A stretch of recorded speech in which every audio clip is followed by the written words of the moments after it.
Tornou, pois, Jesus a dizer-lhe: em verdade vos digo, que o quê? Eu sou a porta das ovelhas. Ou seja, ele se identificando com o seu público, ele disse: eu sou a porta das ovelhas. Todos quanto vieram antes de mim são ladrões e salteadores, mas as ovelhas não os ouviram. Eu sou a porta. Se alguém entrar por mim, salvar-se-á, e entrará e achará pastagens. Então Jesus está falando, se apresentando como a porta. Mais para frente, se você olhar no capítulo 14 de João, a partir do versículo 2, ele diz assim: na casa de meu pai há muitas moradas. Se não fosse assim, eu vou-lhe teria dito: vou preparar-vos lugar. E quando eu for e vos preparar lugar, virei outra vez e vos levarei para mim mesmo, para que onde eu estiver, estejais vós também. Essa linguagem aqui, Jesus dizendo: eu vou para o meu Pai e vou preparar lugar, é uma linguagem de noivo para noiva. Na época bíblica, quando o noivo se esposava da noiva, ou seja, o que nós chamamos de noivado, quando o rapaz pede a moça em casamento, coloca uma aliança no dedo dela, ele está dizendo para ela o quê? Eu vou casar com você. Então, a partir do noivado, começa-se os preparativos para o casamento. Na época do Senhor Jesus, na época bíblica, qual era o papel do noivo? O papel do noivo, depois de ficar noivo, ele tinha que ir e preparar lugar, preparar a casa, a morada, que normalmente era ao lado da casa do pai.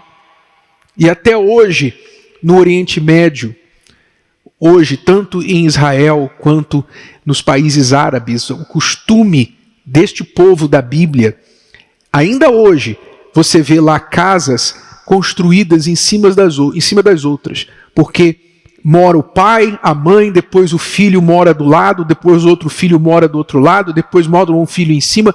As famílias sempre permaneciam juntas, porque o pai ajudava o filho a construir a casa para ter o filho ali junto com ele. Então, quando Jesus está dizendo aqui: eu vou para o meu pai, e na casa do meu pai há muitas moradas, ele está usando essa linguagem para as pessoas entenderem como ele, o noivo, vai voltar para tomar a sua noiva, para casar com a sua noiva, que é a igreja, e levar a sua noiva para onde? Para a casa do Pai, para o céu. É o que ele está falando. Então, Jesus vai voltar, graças a Deus, ele já está voltando, já está pertinho. E você tem que estar preparado, como aquelas virgens que estavam aguardando a chegada do noivo. Você tem que estar, nós temos que estar preparados para que quando a sua volta acontecer, e vai ser de surpresa, vai ser como ladrão na noite, você esteja pronto e não fique de fora. É o que ele está falando aqui. Então ele diz: mesmo vós, versículo 4, mesmo vós sabeis para onde vou e conheceis o caminho. Disse-lhe Tomé: Senhor, nós não sabemos para onde vais, e como podemos saber o caminho? Disse-lhe Jesus: o quê? Eu sou o caminho, e a verdade, e a vida. Ninguém vem ao Pai senão por mim. Veja que as religiões falam que todos os caminhos levam a Deus, não é isso? A resposta politicamente correta para a pergunta: mas as religiões estão certas, como é que pode? Tem tantas religiões no mundo, qual é a certa? Então a resposta politicamente correta é falar assim: não, todas as religiões, tudo é a mesma coisa, tudo leva para um caminho só. Todos os caminhos levam a Deus. Não é isso que a Bíblia fala. É impossível todas as religiões estarem corretas. Concorda comigo? Concorda comigo? É só você pensar, porque elas ensinam coisas que são contrárias às outras.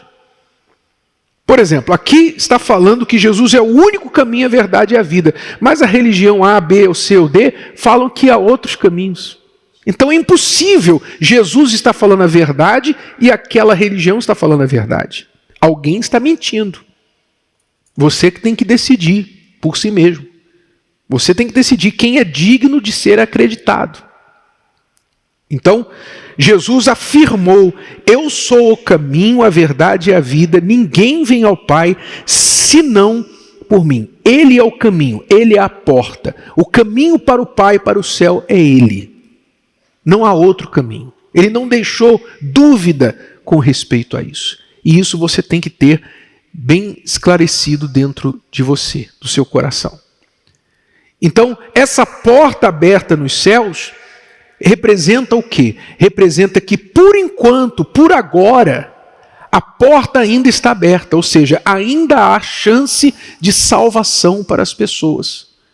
Quem quiser ser salvo hoje, basta crer, entregar a vida para o Senhor Jesus e ser salvo. Mas a palavra de Deus mostra que a porta vai fechar. A porta não vai ficar aberta eternamente, para sempre. Haverá um momento que a chance vai acabar.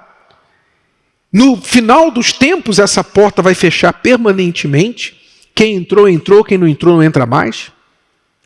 Mas a porta fecha a partir do momento que a pessoa morre sem salvação. Acabou. Depois que ela morreu e não foi salva, não creu no Senhor Jesus, a porta se fechou para ela. E não tem depois da morte uma missa, uma vela, um culto, algum tipo de ação religiosa que os vivos que ficaram aqui, os parentes que ficaram, possam fazer para ajudar o morto a sair do inferno ou do purgatório para o céu. Não existe isso. Está muito claro isso. Jesus falou inclusive sobre esse mesmo tema quando ele relatou a história do rico e Lázaro.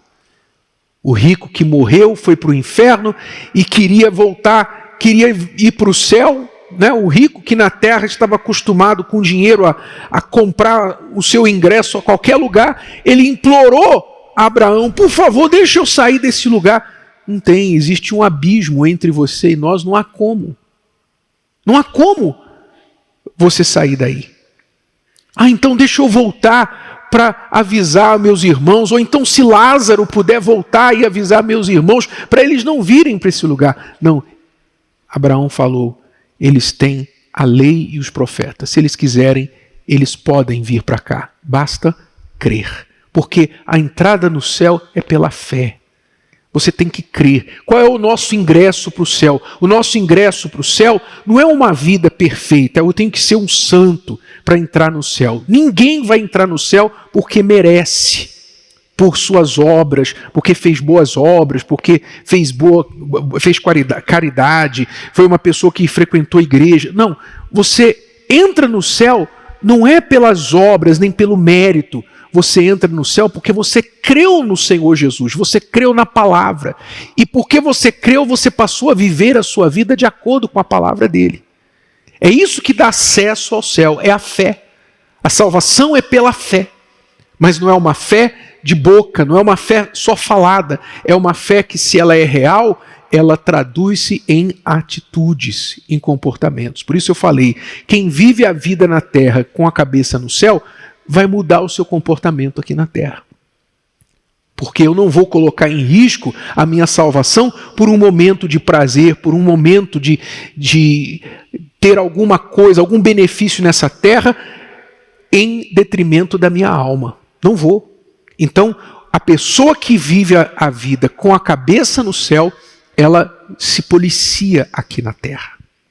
E é assim que nós devemos viver, é assim que você deve viver.